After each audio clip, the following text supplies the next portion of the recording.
Nailabas na ang lineup ng Cbol National MLBB men's team para sa Southeast Asian Games. And as expected, it's gonna be Team Liquid Philippines, Kaloy from Onyx 9 Lives to be their sixth man. You know what time it is?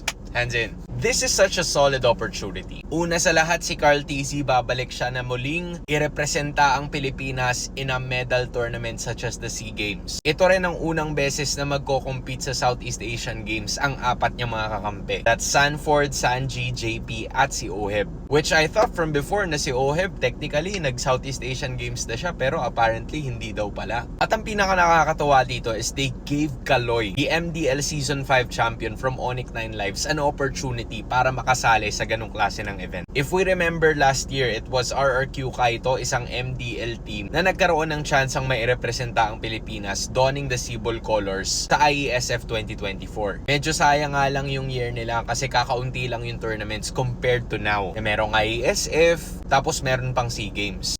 Pero ang nakakatawa kasi para kay Kaloy, at some point para siyang intern eh. Nakakatawa diba? He's gonna be learning from JP, he's gonna be learning from so many MPL players na napatunayan na yung sarili nila time and time again. At idagdag pa natin, nalilipad din siya sa ibang bansa to don the Cbol national team colors. And it's very rare for people to be able to do that. Pili lang talaga ang makukuha. Best of luck sa ating Cbol National MLBB team para sa Southeast Asian Games.